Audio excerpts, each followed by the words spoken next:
as in the multitude, there is survival. In the multitude is the new ideas, the new combinations of genetic leaps that brings to humanity the future and the strength to overcome the many beasts that reality produces in a space-time continuum whose limits we have yet to find. It is not a coincidence that once we could see and talk to the four corners of the world, that we became aware of the real estate above our very heads. The imperative to reproduce, or as God said, be fruitful and multiply, would not be limited to the third planet from this sun. This is where we are today, ready to leap out into the new frontier. The world is leaping into the future, not because of nuclear power or psychiatric systems of political domination, but because of the expanding human population. When the New World was discovered, it wasn't bravery that drove the populations of Europe to be the pioneers, but the decision of the governments to rid themselves of the troublesome overpopulation, using visions of greed to move them from their manicured lawns and age-old cemeteries. In each case, the government that sent out its population saw it as a way of extending its borders in the world they had access to. The populations that they sent out were seen as part of the treasure of that country. Their language, common history, skills, loyalty were all an extension of the country that was sending them. This is the value of an expanding population. The value beyond the couple of dollars worth of chemicals that the early scientific planners back in Mexican Revolution called themselves scientificos. That's all these planners, científicos, thought the Mexican Indians were worth, a couple of dollars in chemicals, as they planned their plantations of excess and ego. This attitude was carried into the 20th century by the industrialists, railroad builders, and munitions makers. With the industrialists came the idea that product and money were more important to the government than the people of the country. The fact that they were able to become a focus of power because of capital accumulated by centralized accounting. With this type of power, the so-called, again, a term best described as scientificos, with their idea of a planned utopian economy, began to make inroads into the governing of countries. When Robert S. McNamara brought up the idea of the fourth world, where the industrialized countries would withdraw the benefits of modern society from specific areas of the world, like parts of Africa, Asia, and South America, so those populations would die out and thus leave a reservoir of natural resources for the industrial nations to depend on for later exploitation. He was simply parroting the ideas of the industrial military complex that had been taken over by the longer-range theoretician. They brought other such ideas like strength through peace marches of Munich and the efficient gas ovens of the industrialized genocide. No communication system in the world can hide the ever-burgeoning population of the world as it seeks new spaces to advance into. All it can do is hide solutions and the positive reality that humanity is starting to manifest. The pressure of bad news brings on frightenness, so that the population will accept their fate as simply as the cattle brought in for the slaughter. Not because there is no room for them in the universe, but because the people who become the power in the governing bodies of various countries no conception of what it meant to rule and be responsible to a population. They had the other solution, the final solution, as they were wont to exclaim as they came out of their shopkeeper dreams, to shower money on the new movers of people's psyches. That made them the actual leaders of the people in the government. Unable to understand the humanistic quality of royal leadership, a logical outgrowth of thinking how the future would treat the offspring of the current kings and such, where the ebb and flow of fortune made leaders always vulnerable to the angry crowd. The so-called longer-range theoreticians sided with the craziest of the ruling families of Europe, mistaking the natural loyalty of the Germanic people toward their authority figures, the result of having severe winters that would keep everybody indoors and, of course, favor a power structure based on a specific type of domineering personalities.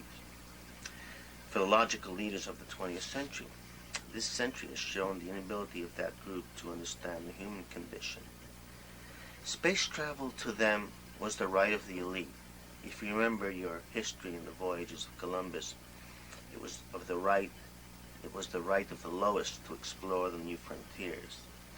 To those concerned with exploring the new frontiers, the logic was inescapable. To the elite that is involved in finding reasons to commit genocide, it is the curse of losing their right to rule.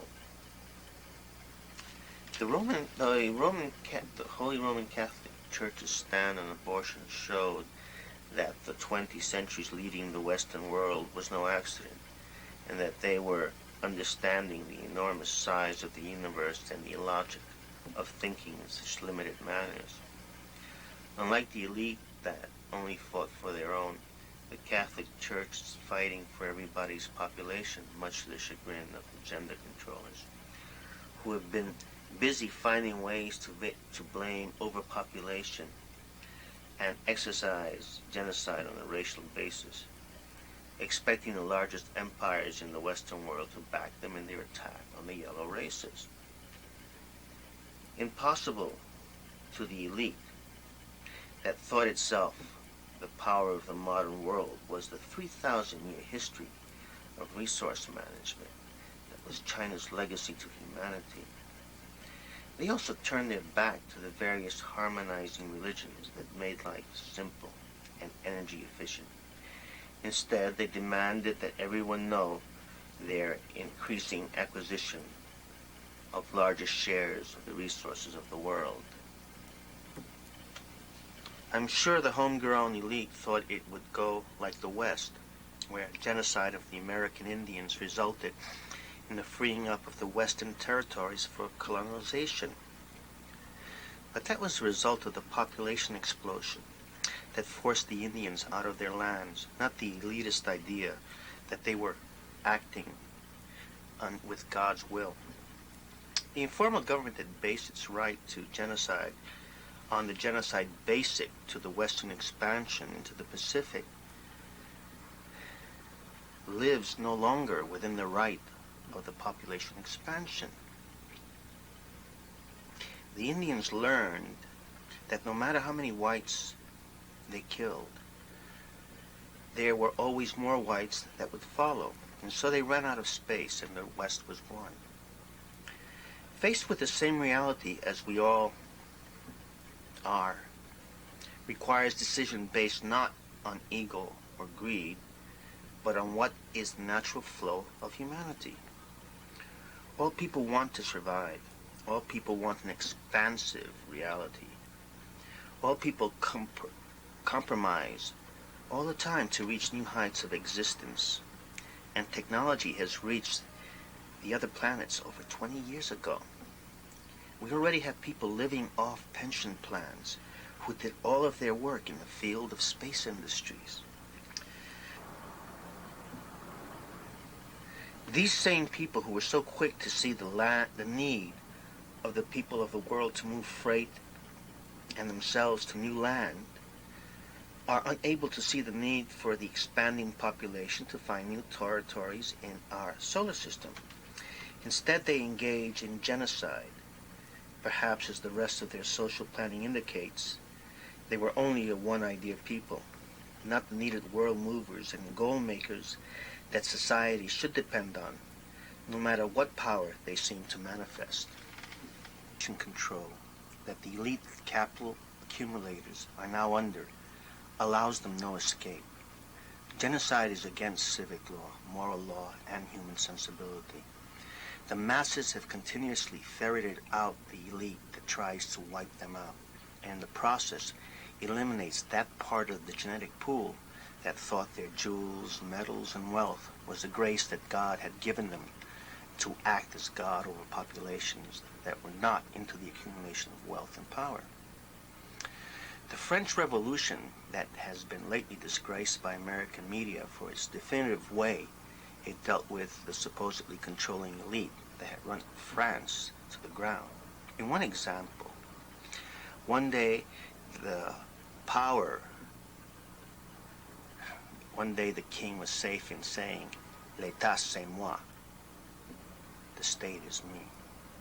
And the next day, the bloodline of that statement spilled into the sewers of Paris, gurgling into the dead ends that humanity keeps as signposts to the future of the rich and famous play inside the television world, as the welfare roll becomes depleted by a biological component of the final solution, utilized by the informal government that had designated certain members of the United States gene pool as part of the fourth world.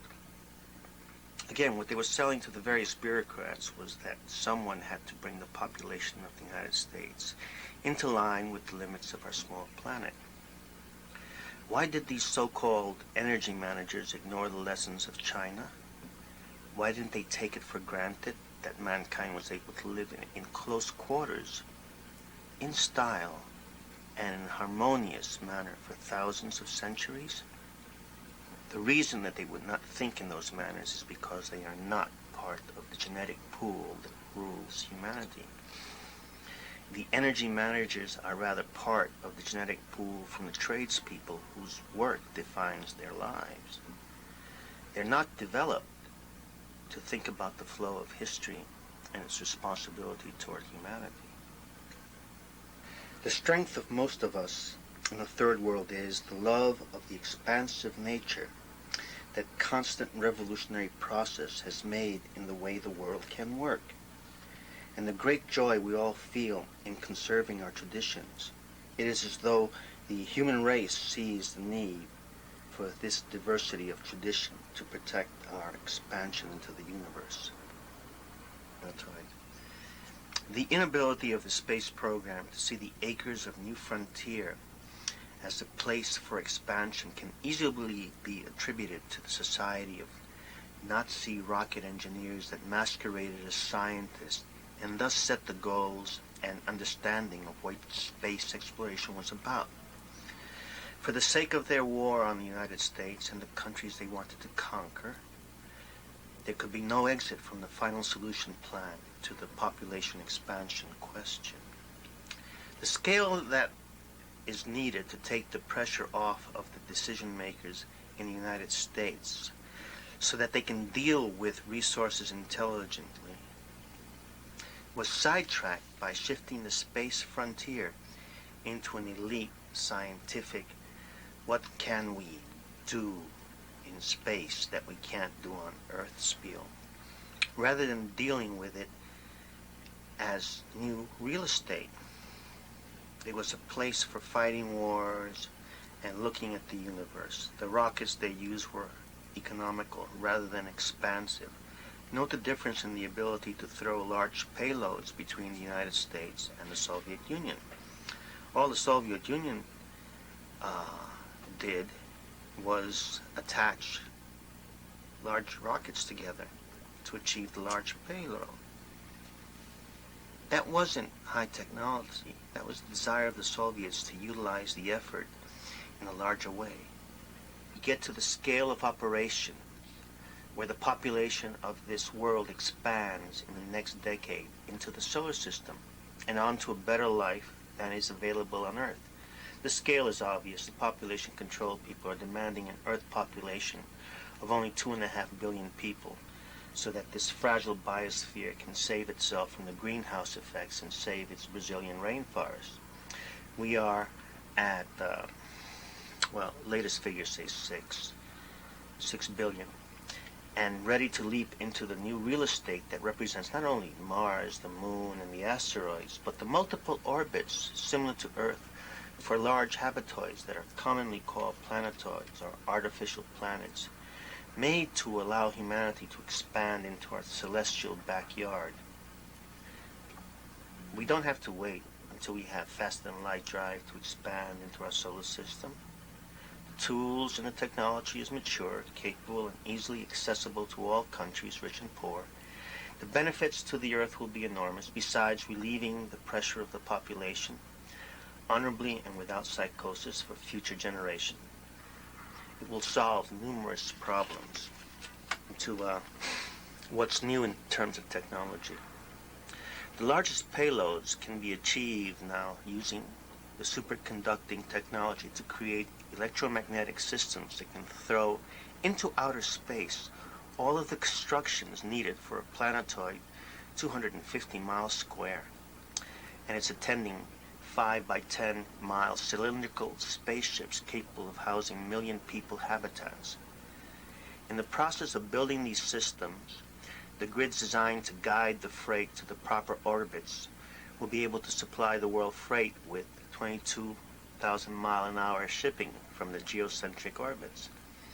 Instead of the grid moving, the Earth will revolve past it at a rate of 22,000 miles an hour, and the resulting electromagnetic pipeline will guide freight back and forth as it continues to supply the planetoid and its construction. Power grids on Earth will combine to supply the electricity to these propulsive electromagnetics. Power grids are interesting. It is one of our greatest power system. A electrical grid can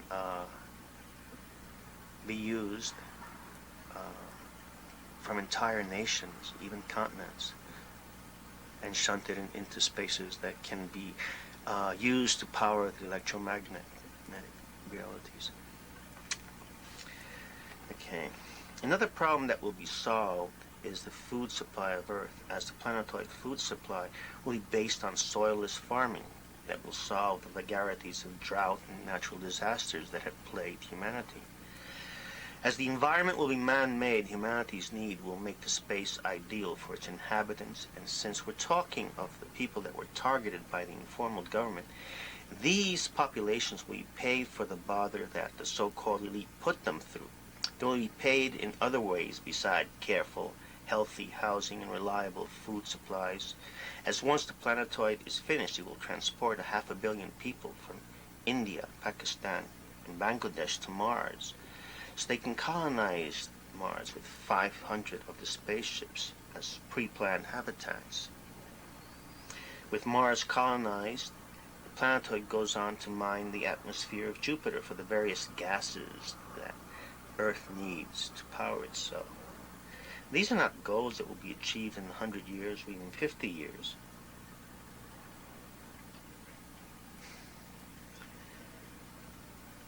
But in 10 years, as all that's necessary to make this happen is a way to throw massive payloads into orbit and be released from the final solution thinkers.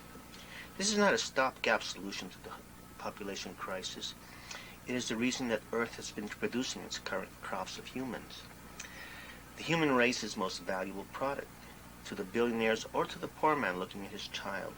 It's the same truth to each of them, and that makes it an absolute truth to the human race. There are other places to live beside Earth.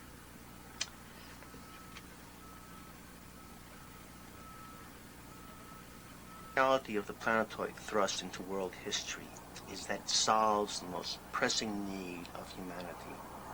Beyond the need for expansion, the petty differences that are aggravated by inescapable closeness of the neighbors.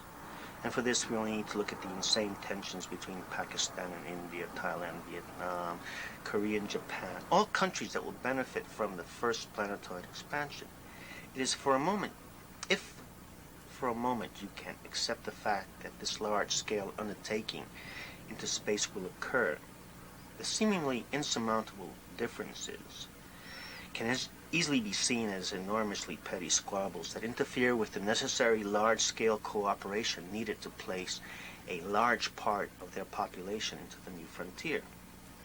This reality not only promises to alleviate the pressure of the expanding population on the various governments that are finding it incapable of dealing with the mass of dissatisfaction for government that does not provide hope or pride for the historical unity that has kept all these countries viable and healthy for so many thousands of years. Asia has not been allowed to take the next step that their peaceful, long-lived civilizations have already paid for, because they are being forced into a degenerating consumerism that the West has developed to expand the commercialism that has been taken to its limits back in the second 1,000 years of China's history, and finally put into harmonious perspective until the West came with their more efficient killing machines in the 1880s. The constant force of disharmony has stopped the logical use of thousands of years of civilizing influences for the sake of a system that promises to consume the planet so that the people can move from one crowded, bad neighborhood to another crowded, bad neighborhood. The logical use of Western technology is to place at the feet of the most harmonious people on Earth the chance to expand our sphere of influence into the skies and onto the newest chariots we have, the spaceships that have been promised since time immemorial. The effort to find disagreement so they can lessen population disunity and create strong armed states that lower the quality of life for all. And if the elite think that they are above it, remember, you can only trust a bodyguard so far, so the quality of life becomes poorer for the accumulation of power. Hamlet, by Shakespeare, is always a reality as the power flow becomes more stratified by the use of the application of fascist power. And remember, even Rudolf Hess hung himself after finding out that indirect power could give no pleasure or luminosity to his existence. On the other hand, the great leap into space for humanity will make happy heroes of us all. That is the functional reality of Planetoid. With the need to manufacture the parts of Planetoid, industry expands rather than shrinks. And since an expanding population connected to a new field of mineral wealth brings in additional revenue to the established earth industries, wealth and prosperity is assured, as in the middle half of the 19th century when the United States could swallow any number of European population and produce wealth for everyone. The natural resources that will be made available to the earth would in 10 years be multiplied in unimaginable amount. No, the planetoids and its spaceships won't look like little Star Trek 500 people, antiseptic elite teacups that run from place to place helping other people live. To put a planetoid spaceship into perspective, the size of the cylinders that consist of hull corresponding to the length and breadth of Manhattan Island, and would support 1 million people in outer space with a 5-mile diameter and 10-mile length. On one end, a chemical factory that is a propulsion system, rockets and nozzles and all that. On the other would be what I call a meat farm with terraced mountain 5 miles in diameter for our meat animals, as we are carnivorous unlike the Neanderthals that we wiped out. As the knowledge that there is 50% chance that some of the other inhabitants of the universes are of the murderous variety, it is important for the survival of our race that they understand that we kill too. The sleeping quarters for the 1 million people would be mobile home types, tires and engines and sealed space modules that would be parked on the outside hull of the ship. They would have various, computer systems for power management and large-scale integration, the chemical lasering and all the stuff, and would result so that they would all be part of the running of the ships.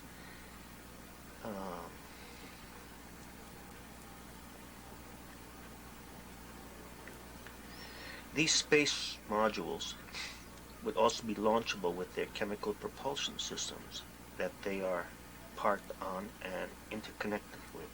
Additionally, they carry supplies like biospheres with their own water and growing supplies that make each of those space modules deep space capable. Modules that can land on real estate in space or on Earth and behave as both lifeboats, covered wagons, and as they are armed protectors of the solar system and Earth. The independence of the human race will be served. As you can begin to understand, these technologies are mature, proven, and functional. We're already in the space age, and all the bits and pieces have had their research and development done a decade ago. A third of the population would be in modules, so in case of accident to the spaceship or planetoid, survival of a third would be assured. That is more than you can say for the planet Earth. Lest you think that the population would have nothing to do on the spaceships and the planetoid. Remember that the interior transformation into Earth paradises would be a full-time job, as the interiors of the planetoids would have numerous levels, each 62,000 square miles, places, areas to landscape, plan, design, care for, and live in. We, the human race, would be the builders. This, of course, is in addition to the mining operations, the moving of population, the freighting and the protecting of our increasing sphere of influence would be sufficient to mark a departure from the 3-day work week that the population-controlled people were planning to institute, as they withdrew the benefits of 20th century living from the populations they were targeting for the public executions associated with discussions of decreasing medical payments. This Earth environment design had been studied and matured in the works of Cousteau with their underwater cities for many decades. The landscaping world is as old as human history. The need to expand is ingrained in our groins. And that is what we really are, a species that moves dynamically through time-space continuum, seeding the empty spaces with life. Mining operations will bring in many of the necessary minerals, and there have been various moons that have been discovered to be ice that will be moved, melted, and distributed to the needs of the humans of Mars, the asteroids, and to the other planetoids that will be built. The expansion of the human population indicates that after colonizing Mars and the asteroids, we will still have enough population to afford 2 or 3 more before we have to stop grazing on the Earth and take our population to better places. If you feel now that our people in this world are our most valuable commodity, congratulations, you've just joined the human race. Planetoid industries are self-supporting as they supply various habitat needs in whatever country they operate, which will be in every country that belongs to the United Nations. The long-term energy agreements for the Jupiter gas deliveries will make the planetoid industry sufficiently financially capable so that the genocidal plans of the informal government will no longer be considered anything more than aberration of the 20th century's more barbaric period.